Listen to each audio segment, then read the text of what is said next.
meilleures idées que vous pourriez avoir dans votre business, que ce soit une petite boîte, une moyenne, une grande, si vous êtes sur le web, c'est de fidéliser vos clients. Il faut absolument que vous pensiez web, pas uniquement dans la logique je capte des prospects et je vais leur vendre ma sauce. Il faut que vous pensiez aussi à l'utilité du web sur l'après, sur ce qu'on appelle la fidélisation des clients. En fait, et notamment si vous êtes en B2B, ça c'est évident. En fait, ce dont on ne se rend pas compte dans n'importe quelle activité, vous pouvez être menuisier, boulanger, une grosse boîte industrielle, n'importe quoi, c'est qu'en fait, chaque client que vous allez acquérir, il vous coûte beaucoup plus cher que ce qui vous coûte à entretenir. Mais bizarrement, en France notamment, c'est très culture française, on pense à acquérir des nouveaux clients, mais on ne fait pas grand-chose pour les garder ou pour les faire fructifier. Et c'est super important dans votre business model. Peu importe ce que vous faites et quelle que soit votre activité, garder ses clients et faire fructifier une base client, ça coûte quasiment rien, ça peut rapporter énormément et en fait, ça change tout dans votre business, dans les sous que vous gagnez à la fin du mois, dans les gens que vous pouvez payer pour prendre encore plus, encore mieux soin de vos clients. Toutes les boîtes qui réussissent vraiment, elles font attention à bien prendre soin de leurs clients et ça vaut le coup de le faire. Et sur le web, c'est très facile à faire. Moi, je vous conseille différentes choses qu'on va passer en revue très très vite pour la fidélisation de vos clients sur le web. Donc, capitaliser ce business que vous avez chèrement acquis. En fait, vous ne vous rendez pas compte, mais ça vous a coûté super cher d'acquérir un nouveau client. Entre ce que vous faites sur les réseaux sociaux, les mecs que vous payez pour ça, le community manager, le responsable de la com, bah oui, son salaire, il faut le mettre là-dedans, il sert à ça. Le responsable commercial, il sert à ça. Le commercial, les déplacements du commercial, les bouffes qu'il fait avec vos futurs clients. Bah, si vous mettez tout ça, la publicité, l'emailing, mettez tout ça bout à bout, ça vous coûte super cher d'acquérir un client. Donc ce qui change tout, c'est de l'acquérir une fois et de faire en sorte qu'il vous rapporte plein de fois. Il n'y a pas de secret. Pour qu'il vous rapporte plein de fois, il faut qu'il soit content d'acheter vos services tout le temps. C'est aussi simple que ça. Donc je vous conseille plusieurs choses. 1. Identifiez vos clients. Il faut que vous ayez une base quelque part, et une base enrichie. Vous pouvez avoir un logiciel de CRM pour voir ce que vous voulez. Alors généralement, les entreprises, quand elles utilisent un CRM, un logiciel pour mettre plein de gens dedans, elles l'utilisent pour prospecter. Utilisez un bout de votre CRM ou un CRM dédié pour vos clients. Il faut que vous sachiez tout sur vos clients. Et il faut une base, si possible, enrichie, avec plein de signaux faibles. Tiens, je l'ai croisé sur tel salon. Tiens, j'ai parlé au directeur des achats de cette boîte-là, il m'a dit ça. Et que le patron y aille aussi. Ah bah tiens, moi j'ai déjeuné l'autre fois, et puis j'ai croisé monsieur. Tous les signaux que vous avez sur vos clients, vous les rentrez dans votre CRM, c'est super important. Vous pouvez en profiter vraiment pour personnaliser après des messages. Plutôt que d'envoyer un mail tout bête, si vous avez les informations dans une base, les informations c'est le nerf de la guerre du commercial, vous pouvez dire, bah tiens, je fais suite, je crois que vous avez croisé mon patron dans un déjeuner l'autre jour, donc je me permets de prendre un petit peu de vos nouvelles. En fait, c'est un message personnel, c'est super, c'est vachement bien.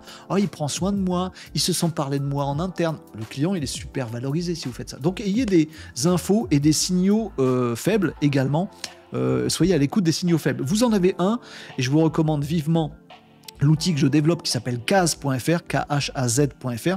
Lui, cet outil-là, il permet d'identifier les entreprises qui visitent votre site web. Vous le branchez à votre site internet et Khaz vous dit quelles entreprises sont venues, ce qu'ils ont regardé et tout ça et tout ça. Bah, si vous voulez faire de la fidélisation client, c'est super intéressant d'avoir Khaz parce que vous pouvez savoir que telle boîte qui est un de vos clients, ils sont venus hier sur le site web. Le vôtre, et vous ne le savez pas, ils n'ont pas laissé un commentaire, ils n'ont pas laissé un formulaire de contact, ils vous connaissent déjà. Par contre, de savoir grâce à Khaz qu'ils sont venus hier, qu'ils ont regardé tel truc, c'est une super opportunité pour dire bah tiens, je me suis dit que j'allais prendre des nouvelles de votre part, je pense que tel truc vous intéresse aussi, on n'en a jamais parlé, c'est plutôt cool. Ça fait des super opportunités, des super signaux faibles que vous pouvez exploiter en fidélisation. Donc utilisez Khaz.fr. Certes, pour gagner plein de prospects en identifiant les visiteurs qui sont sur votre site web, mais aussi en sachant que tel client, il est revenu regarder tel truc. Ça fait une super opportunité. Vous pouvez les engager, surtout vos clients, c'est le deuxième point, les engager sur les plateformes sociales.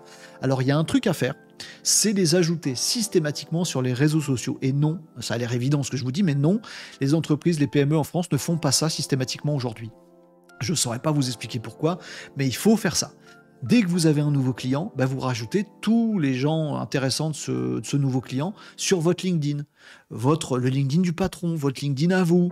Alors peut-être que votre responsable comptable, il va ajouter le responsable des achats du client. Très bien. Le patron, il va ajouter le patron. Très bien. Vous, commercial, vous allez ajouter le directeur projet en face. Très bien. Enfin, voilà. Mais pensez à faire en sorte que des liens soient tissés sur LinkedIn entre cette entreprise client et vous, à plusieurs niveaux. Idem sur les autres réseaux sociaux. Tiens, peut-être il y en a certains qui ont un compte X, d'autres ils sont sur Insta. Allez ajouter tout ça. Il faut le faire. Et plein d'entreprises ne le font pas et vous verrez que vous allez détecter plein de signaux faibles, plein d'échanges, vous allez devenir pote au sens réseaux sociaux, professionnels pour LinkedIn, et ça va générer plein de choses super importantes. Ils vont liker vos posts, vous allez liker les leurs, il va se passer des choses. Il y a une erreur, un truc qu'il ne faut pas faire à mon avis, que tout le monde foire en France, c'est d'engager vos clients sur une plateforme qui ne soit pas une plateforme genre public réseaux sociaux, genre un intranet, où vous faites un site dédié uniquement pour vos clients.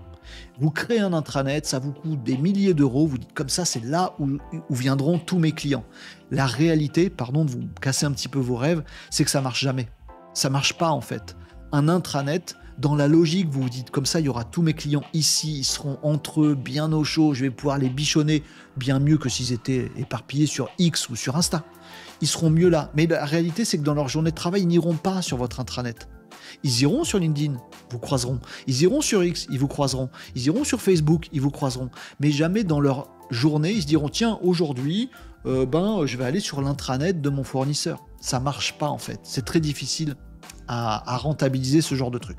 C'est le deuxième élément, en tout cas les engager sur les plateformes. Les réseaux sociaux, c'est très bien, mais faites-le. Personne ne le fait, ça change tout. Troisièmement, faites du push auprès de vos clients. Envoyez-leur une petite newsletter. Avec les signaux faibles de tout à l'heure, vous pouvez dire tiens, je pense que vous êtes intéressé par tel truc chez nous, je vous envoie un petit info là-dessus. Vous pouvez automatiser des trucs de malade. Filez-leur des contenus exclusifs. Ah, c'est juste pour vous, les clients. Je vous donne un petit livre blanc qui est vachement bien, une petite vidéo que le patron a tournée pour vous expliquer tel truc. Il faudrait regarder ça. Vous voyez, faites du push, des enquêtes. Pensez aux mails transactionnels aussi. Les mails transactionnels, c'est des trucs que vous recevez qui sont automatiques. Votre commande a bien été prise en compte, votre livraison arrive à... Si vous avez comme ça des mails transactionnels, administratifs, pensez à bien les personnaliser pour vos clients. Ils sont toujours chiants, ces mails-là, alors qu'ils sont très ouverts et très lus, parce que c'est de l'administratif. Donc, pensez à personnaliser ces trucs. En tout cas, faites du push, c'est mon troisième point. Quatrième point, les suivre sur la durée avec tous les signaux faibles dont je vous ai parlé tout à l'heure. Kaz est génial pour identifier, savoir si vos clients ils visitent ou pas votre site web. Détectez ces signaux faibles sur la durée. Ayez par exemple de la veille sur chacun de vos clients. Vous installez une veille qui vous arrive directement, sur la durée, automatiquement, sans que vous ayez besoin tous les jours d'aller regarder s'il n'y a pas des nouveaux trucs qui se disent sur Google. Non, vous programmez une veille automatique qui vous arrive tous les jours. Vous regardez votre case et automatiquement, dès que le client va se connecter sur votre site, ça vous envoie un petit mail. Bon, un truc automatique, vous n'avez pas besoin de faire des infos, mais qui peut vous déclencher tout un tas de signaux faibles qui vous arrivent dans votre boîte mail. Vous n'avez plus qu'à réagir, c'est cool. Ensuite, cinquième point, bon, peut-être un peu compliqué si vous êtes une toute petite boîte, mais essayez d'avoir une ressource dédiée. J'ai vu plein de boîtes dans ma carrière, je vous assure que ce que je vais vous dire est vrai, croyez-moi sur parole, je pourrais vous montrer des exemples. J'ai vu plein de boîtes où le commercial de l'entreprise, qui fait le plus gros chiffre, qui le fait le plus facilement et qui a la meilleure croissance, celui qui ramène le plus de thunes, si vous voulez parler d'argent, les commerciaux, il faut parler d'argent, très souvent, c'est celui qui est dédié au suivi des clients actuels. Il n'y a rien de plus facile que de faire une vente en élevage plutôt qu'en chasse. Désolé, c'est du langage de commercial. Et quand vous avez votre panel client, que vous les utilisez, que vous voyez les signaux faibles avec Kaz, avec des alertes mail et tout ça, c'est très facile de leur dire je vous fais découvrir tel autre produit chez nous, vous ne connaissez pas. Oh, vous devriez acheter tel truc. C'est très facile. Il suffit de leur rendre service, d'être à l'écoute et vous allez naturellement leur vendre plein de choses. C'est beaucoup plus facile que si vous faites de la chasse, d'aller chercher des nouveaux clients. Vous allez voir que dans une boîte, une PME ou une grande boîte, si vous avez une dizaine de commerciaux, celui qui fait le plus de chiffres, direct, celui qui ramène le plus de chiffres à l'entreprise, souvent celui qui a le moins de primes, et c'est dommage, c'est celui qui s'occupe des clients. Donc essayez d'avoir une ressource commerciale dédiée, c'est plutôt pas mal. Et ce qui va vous arriver en faisant ça, vous allez voir que vous allez finir par avoir des recos directement par vos clients. Si vous les bichonnez, ils vont à leur tour faire des recommandations. Ça peut aller du simple avis sur le web, mais ça compte vachement. Voilà. Ça peut aller à l'ajout de clients. Ah ben, je vous ai recommandé à telle boîte, ils vont vous appeler pour signer chez vous. Vous n'avez rien fait, juste bichonner votre client. Et là, votre coût d'acquisition, il est génial. Vous avez lutté pour avoir un client, mais si ce client vous en rapporte 3 derrière, vous êtes les rois du pétrole, ça change tout à votre business. Tout ça en bichonnant les clients. Bichonnez vos clients et mettez en place tout ce qu'il faut pour ça. Avant le web, c'était très compliqué de faire ça, ou recroiser les clients. En soirée, on n'est pas sûr. Bon, comment avoir des signaux faibles ? On n'en avait pas.